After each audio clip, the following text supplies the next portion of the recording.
بسم اللہ الرحمن الرحیم۔ رسول اللہ صلی اللہ علیہ وسلم کے پاس صحابہ کے اکٹھا ہونے کی ابتدا۔ یہ سارا حادثہ چند لمحات کے اندر بالکل اچانک اور نہایت تیز رفتاری سے پیش آ گیا، ورنہ نبی صلی اللہ علیہ وسلم کے منتخب صحابہ کرام جو لڑائی کے دوران صف اول میں تھے، جنگ کی صورتحال بدلتے ہی یا نبی صلی اللہ علیہ وسلم کی آواز سنتے ہی آپ صلی اللہ علیہ وسلم کی طرف بے تحاشا دوڑ کر آئے کہ کہیں آپ کو کوئی ناگوار حادثہ پیش نہ آ جائے۔ مگر یہ لوگ پہنچے تو رسول اللہ صلی اللہ علیہ وسلم زخمی ہو چکے تھے، 6 انصاری شہید ہو چکے تھے، 7ویں زخمی ہو کر گر چکے تھے، اور حضرت سعد اور حضرت طلحہ رضی اللہ عنہما جان توڑ کر مدافعات کر رہے تھے۔ ان لوگوں نے پہنچتے ہی اپنے جسموں اور ہتھیاروں سے نبی صلی اللہ علیہ وسلم کے گرد ایک باڑ تیار کر دی اور دشمن کے تابڑ توڑ حملے روکنے میں انتہائی بہادری سے کام لیا۔ لڑائی کی صف سے آپ صلی اللہ علیہ وسلم کے پاس پلٹ کر آنے والے سب سے پہلے صحابی آپ صلی اللہ علیہ وسلم کے یار غار حضرت ابو بکر صدیق رضی اللہ عنہ تھے۔ ابن حبان نے اپنی صحیح میں حضرت عائشہ رضی اللہ تعالیٰ عنہ سے روایت کی ہے کہ ابو بکر رضی اللہ تعالیٰ عنہ نے فرمایا، احد کے دن سارے لوگ نبی صلی اللہ علیہ وسلم سے پلٹ گئے تھے، یعنی محافظین کے سوا تمام صحابہ آپ صلی اللہ علیہ وسلم کو آپ کی قیام گاہ میں چھوڑ کر لڑائی کے لیے اگلی صفوں میں چلے گئے تھے۔ پھر گھراؤ کے حادثے کے بعد میں پہلا شخص تھا جو نبی صلی اللہ علیہ وسلم کے پاس پلٹ کر آیا۔ دیکھا تو آپ کے سامنے ایک آدمی تھا جو آپ کی طرف سے لڑ رہا تھا اور آپ کو بچا رہا تھا۔ میں نے جی ہی جی میں کہا، تم طلحہ ہو، تم پر میرے ماں باپ فدا ہوں، تم طلحہ ہو، تم پر میرے ماں باپ فدا ہوں۔ اتنے میں ابو عبیدہ بن جراح میرے پاس آ گئے۔ وہ اس طرح دوڑ رہے تھے گویا چڑیا اڑ رہی ہے، یہاں تک کہ مجھ سے آ ملے۔ اب ہم دونوں نبی صلی اللہ علیہ وسلم کی طرف دوڑے تو دیکھا آپ کے آگے طلحہ بچھے پڑے ہیں۔ آپ نے فرمایا، اپنے بھائی کو سنبھالو، اس نے جنت واجب کر لی۔ حضرت ابو بکر رضی اللہ عنہ کا بیان ہے کہ ہم پہنچے تو نبی صلی اللہ علیہ وسلم کا چہرے مبارک زخمی ہو چکا تھا اور خود کی 2 کڑیاں آنکھ کے نیچے رخسار میں دھس چکی تھیں۔ میں نے انہیں نکالنا چاہا تو ابو عبیدہ نے کہا، خدا کا واسطہ دیتا ہوں، مجھے نکالنے دیجئے۔ اس کے بعد انہوں نے منہ سے ایک کڑی پکڑی اور آہستہ آہستہ نکالنے شروع کی تاکہ رسول اللہ صلی اللہ علیہ وسلم کو اذیت نہ پہنچے، اور بالآخر ایک کڑی اپنے منہ سے کھینچ کر نکال دی، لیکن اس کوشش میں ان کا ایک نچلا دانت گر گیا۔ اب دوسری میں نے کھینچنی چاہی تو ابو عبیدہ نے پھر کہا، ابو بکر خدا کا واسطہ دیتا ہوں، مجھے کھینچنے دیجئے۔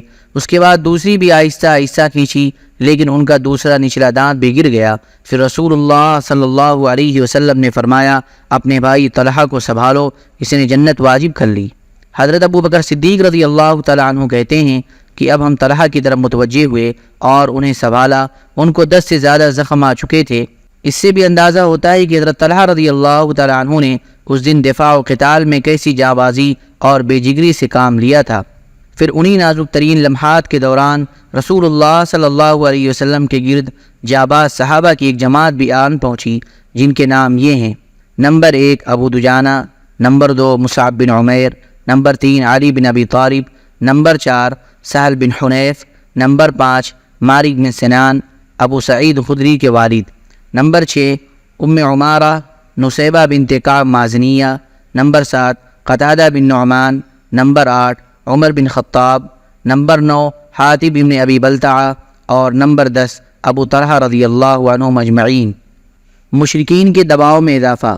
ادھر مشرکین کی تعداد بھی لمحہ بلمحہ بڑھتی جا رہی تھی، جس کے نتیجے میں ان کے حملے سخت ہوتے جا رہے تھے اور ان کا دباؤ بڑھتا جا رہا تھا، یہاں تک کہ رسول اللہ صلی اللہ علیہ وسلم ان چند گڑھوں میں سے ایک گڑھے میں جا گرے جنہیں ابو عامر فاسق نے اسی قسم کی شرارت کے لیے کھود رکھا تھا، اور اس کے نتیجے میں آپ کا گھٹنا موچ کھا گیا۔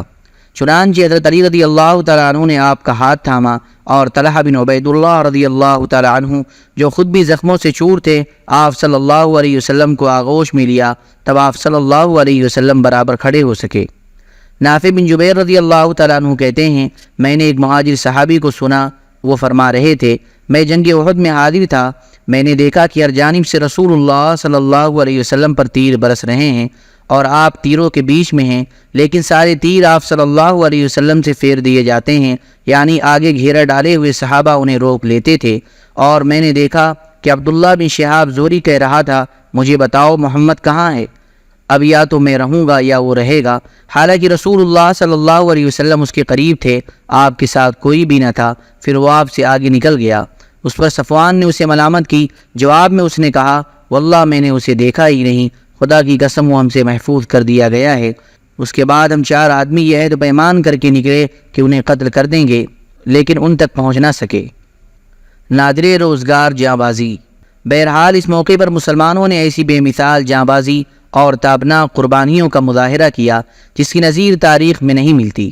چنانچہ ابو طلحہ رضی اللہ تعالیٰ عنہ نے اپنے آپ کو رسول اللہ صلی اللہ علیہ وسلم کے آگے سپر بنا لیا۔ وہ اپنا سینہ سامنے کر دیا کرتے تھے تاکہ آپ صلی اللہ علیہ وسلم کو دشمن کے تیروں سے محفوظ رکھ سکیں۔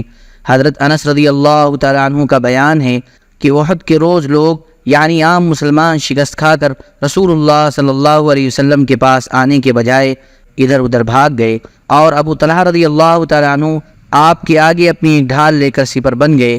وہ ماہر تیر انداز تھے، بہت کھینچ کر تیر چلاتے تھے۔ چنانچہ اس دن 2 یا 3 کمانیں توڑ ڈالیں۔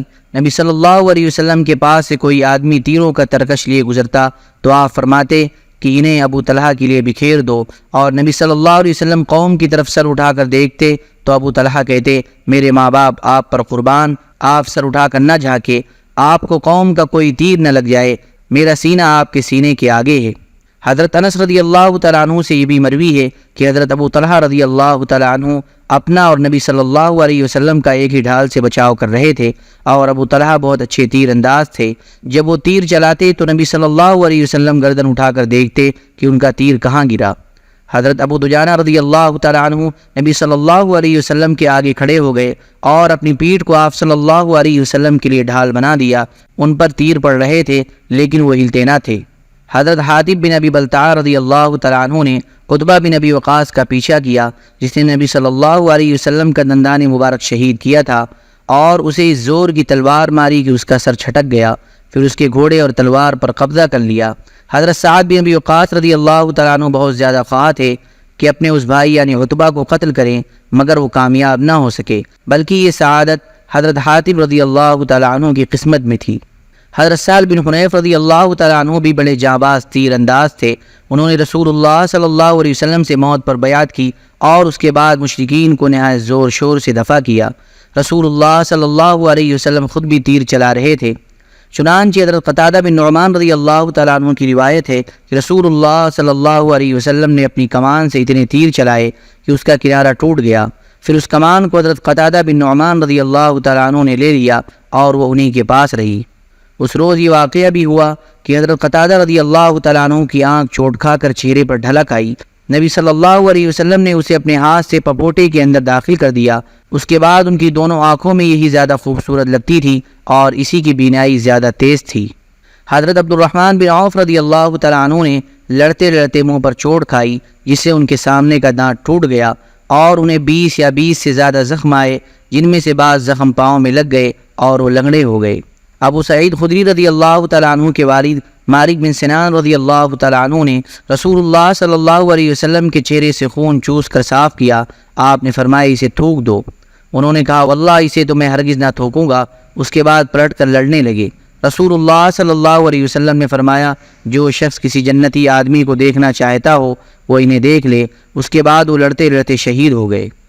ایک نادر کارنامہ خاتون صحابیہ حضرت ام عمارہ نصیبہ بنت کعب رضی اللہ تعالیٰ عنہ نے انجام دیا۔ وہ چند مسلمانوں کے درمیان لڑتی ہوئی ابن قمیہ کے سامنے آ گئیں۔ ابن قمیہ نے ان کے کندھے پر ایسی تلوار ماری کہ گہرا زخم ہو گیا۔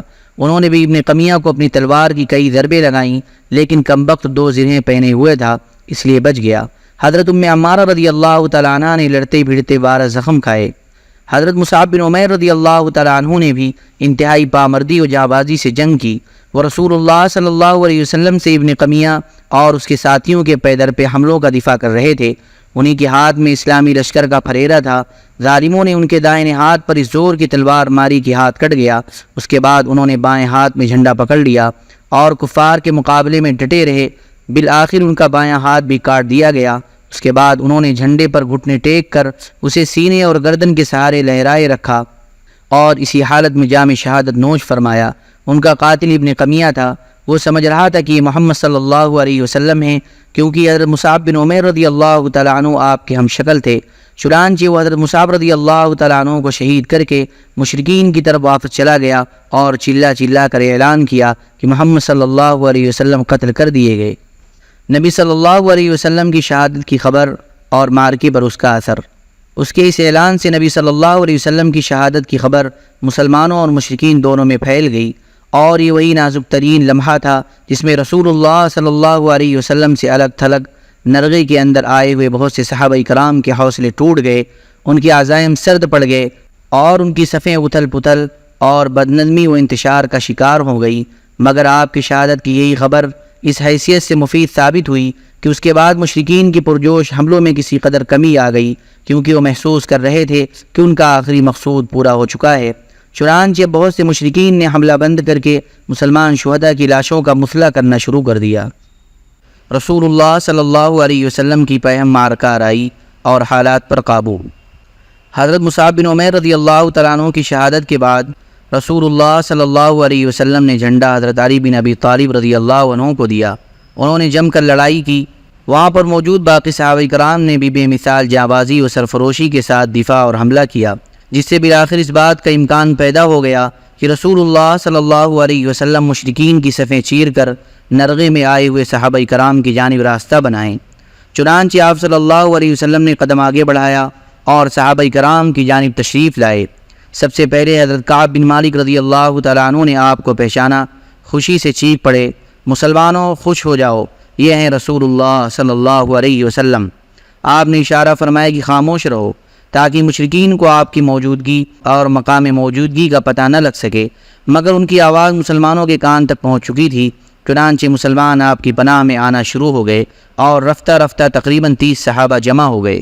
جب اتنی تعداد جمع ہو گئی تو رسول اللہ صلی اللہ علیہ وسلم نے پہاڑ کی گھاٹی یعنی کیمپ کی طرف ہٹنا شروع کیا، مگر چونکہ اس واپسی کے معنی یہ تھے کہ مشرکین نے مسلمانوں کو نرغے میں لینے کی جو کارروائی کی تھی وہ بے نتیجہ رہ جائے، اس لیے مشرکین نے اس واپسی کو ناکام بنانے کے لیے اپنے تابڑ توڑ حملے جاری رکھے۔ مگر آپ صلی اللہ علیہ وسلم نے ان حملہ آوروں کا ہجوم چیر کر راستہ بنا ہی لیا اور شیران اسلام کی شجاعت و شہزوری کے سامنے ان کی ایک نہ چلی۔ اسی اثنا میں مشرکین کا ایک اڑیل شہسوار عثمان بن عبداللہ بن مغیرہ یہ کہتے ہوئے رسول اللہ صلی اللہ علیہ وسلم کی جانب بڑھا کہ یا تو میں رہوں گا یا وہ رہے گا۔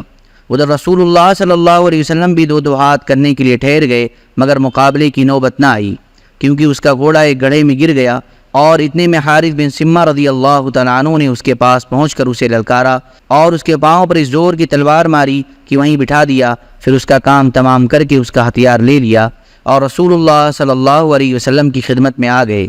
مگر اتنے میں مکی فوجی کے ایک دوسرے سوار عبداللہ بن جابر نے پلٹ کر حضرت حارث بن سمہ رضی اللہ تعالیٰ عنہ پر حملہ کر دیا اور ان کے کندھے پر تلوار مار کر زخمی کر دیا، مگر مسلمانوں نے لپک کر انہیں اٹھا لیا۔ ادھر خطرات سے کھیلنے والے مرد مجاہد حضرت ابو دجانہ رضی اللہ تعالیٰ عنہ، جنہوں نے آج سرخ پٹی باندھ رکھی تھی، عبداللہ بن جابر پر ٹوٹ پڑے اور اسے ایسی تلوار ماری کہ اس کا سر اڑ گیا۔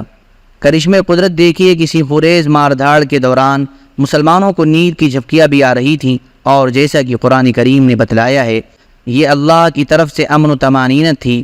ابو طلحہ رضی اللہ تعالیٰ عنہ کا بیان ہے کہ میں بھی ان لوگوں میں تھا جن پر احد کے روز نیند چھا رہی تھی، یہاں تک کہ میرے ہاتھ سے کئی بار تلوار گر گئی۔ حالت یہ تھی کہ وہ گرتی تھی اور میں پکڑتا تھا، پھر گرتی تھی اور پھر پکڑتا تھا۔ خلاصہ یہ کہ اس طرح کی جانبازی و جاسپاری کے ساتھ یہ دستہ منظم طور سے پیچھے ہٹتا ہوا پہاڑ کی گھاٹی میں واقع کیمپ تک جا پہنچا، اور بقیہ لشکر کے لیے بھی اس طرح محفوظ مقام تک پہنچنے کا راستہ بنا دیا۔ چنانچہ باقی مادہ لشکر بھی اب آپ کے پاس آ گیا، اور حضرت خالد کی فوجی عبقریت رسول اللہ صلی اللہ علیہ وسلم کی فوجی عبقریت کے سامنے ناکام ہو گئی۔ ابی بن خلف کا قتل۔ ابن اسحاق کا بیان ہے کہ جب رسول اللہ صلی اللہ علیہ وسلم گھاٹی میں تشریف لا چکے تو ابی بن خلف یہ کہتا ہوا آیا کہ محمد کہاں ہیں؟ یا تو میں رہوں گا یا وہ رہے گا۔ صحابہ نے کہا یا رسول اللہ، ہم میں سے کوئی اس پر حملہ کرے؟ رسول اللہ صلی اللہ علیہ وسلم نے فرمایا اسے آنے دو۔ جب قریب آیا تو رسول اللہ صلی اللہ علیہ وسلم نے حارث بن سمہ سے ایک چھوٹا سا نیزہ لیا اور لینے کے بعد جھٹکا دیا، تو اس طرح لوگ ادھر ادھر اڑ گئے جیسے اونٹ اپنے بدن کو جھٹکا دیتا ہے تو مکھیاں اڑ جاتی ہیں۔ اس کے بعد آپ صلی اللہ علیہ وسلم اس کے سامنے آ پہنچے۔ اس کی خود اور زرہ کے درمیان حلق کے پاس تھوڑی سی جگہ کھلی دکھائی پڑی۔ آپ صلی اللہ علیہ وسلم نے اسی پر ٹکا کر ایسا نیزہ مارا کہ وہ گھوڑے سے کئی بار لڑک گیا۔ جب قریش کے پاس گیا، درحالی کی گردن میں کوئی بڑی خراش نہ تھی، البتہ خون بند تھا اور بہتا نہ تھا، تو کہنے لگا مجھے واللہ محمد نے قتل کر دیا ہے۔ لوگوں نے کہا خدا کی قسم تم نے دل چھوڑ دیا ہے، ورنہ تمہیں واللہ کوئی خاص چوٹ نہیں ہے۔ اس نے کہا وہ مکے میں مجھ سے کہہ چکا تھا کہ میں تمہیں قتل کروں گا، اس لیے خدا کی قسم اگر وہ مجھ پر تھوک دیتا تو بھی میری جان چلی جاتی۔ بالآخر اللہ کا یہ دشمن مکہ واپس ہوتے ہوئے مقام سری پہنچ کر مر گیا۔ ابو الاسود نے حضرت عروہ رضی اللہ تعالیٰ عنہ سے روایت کی ہے کہ یہ بیل کی طرح آواز نکالتا تھا اور کہتا تھا اس ذات کی قسم جس کے ہاتھ میں میری جان ہے، جو تکلیف مجھے ہے اگر وہ دل مجاز کے سارے باشندوں کو ہوتی تو وہ سب کے سب مر جاتے۔ حضرت طلحہ رضی اللہ تعالیٰ عنہ نبی صلی اللہ علیہ وسلم کو اٹھاتے ہیں۔ پہاڑ کی طرف نبی صلی اللہ علیہ وسلم کی واپسی کے دوران ایک چٹان آ گئی۔ آپ صلی اللہ علیہ وسلم نے اس پر چڑھنے کی کوشش کی مگر چڑھ نہ سکے، کیونکہ ایک تو آپ کا بدن بھاری ہو چکا تھا، دوسرے آپ صلی اللہ علیہ وسلم نے دوہری زیرہ پہن رکھی تھی، اور پھر آپ صلی اللہ علیہ وسلم کو سخت چوٹیں بھی آئی تھیں۔ لہذا حضرت طلحہ بن عبید اللہ رضی اللہ تعالیٰ عنہ نیچے بیٹھ گئے اور آپ صلی اللہ علیہ وسلم کو کندھوں پر اٹھا کر کھڑے ہو گئے۔ اس طرح آپ صلی اللہ علیہ وسلم چٹان پر پہنچ گئے۔ آپ صلی اللہ علیہ وسلم نے فرمایا طلحہ نے جنت واجب کر لی۔ مشرکین کا آخری حملہ۔ جب رسول اللہ صلی اللہ علیہ وسلم گھاٹی کے اندر اپنی قیادت گاہ میں پہنچ گئے تو مشرکین نے مسلمانوں کو ذکر پہنچانے کی آخری کوشش کی۔ ابن اسحاق کا بیان ہے کہ اس اثنا میں رسول اللہ صلی اللہ علیہ وسلم گھاٹی کے اندر تشریف فرما تھے۔ ابو سفیان اور خالد بن ولید کی قیادت میں مشرکین کا ایک دستہ چڑھ آیا۔ رسول اللہ صلی اللہ علیہ وسلم نے دعا فرمائی کہ اے اللہ یہ ہم سے اوپر نہ جانے پائیں۔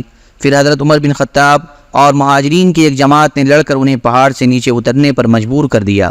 مغازی اموی کا بیان ہے کہ مشرکین پہاڑ پر چڑھ آئے تو رسول اللہ صلی اللہ علیہ وسلم نے حضرت سعد رضی اللہ عنہ سے فرمایا ان کے حوصلے پست کرو، یعنی انہیں پیچھے دھکیل دو۔ انہوں نے کہا میں تنہا ان کے حوصلے کیسے پست کروں؟ اس پر آپ صلی اللہ علیہ وسلم نے 3 بار یہی بات دہرائی۔ بالآخر حضرت سعد رضی اللہ تعالیٰ عنہ نے اپنے ترکش سے ایک تیر نکالا اور ایک شخص کو مارا تو وہ وہیں ڈھیر ہو گیا۔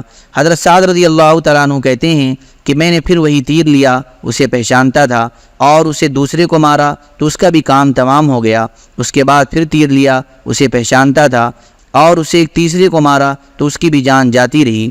اس کے بعد مشرکین نیچے اتر گئے۔ میں نے کہا یہ مبارک تیر ہے، پھر میں نے اسے اپنے ترکش میں رکھ لیا۔ یہ تیر زندگی بھر حضرت سعد رضی اللہ تعالیٰ عنہ کے پاس رہا اور ان کے بعد ان کی اولاد کے پاس رہا۔ شہداء کا مثلا۔ یہ آخری حملہ تھا جو مشرکین نے نبی صلی اللہ علیہ وسلم کے خلاف کیا تھا۔ چونکہ انہیں آپ کے انجام کا صحیح علم نہ تھا بلکہ آپ کی شہادت کا تقریباً یقین تھا، اس لیے انہوں نے اپنی کیمپ کی طرف پلٹ کر مکہ واپسی کی تیاری شروع کر دی۔ کچھ مشرک مرد اور عورتیں مسلمان شہداء کی مثلا میں مشغول ہو گئیں، یعنی شہیدوں کی شرمگاہیں اور کان ناک وغیرہ کاٹ دیے، پیٹ چیر دیے۔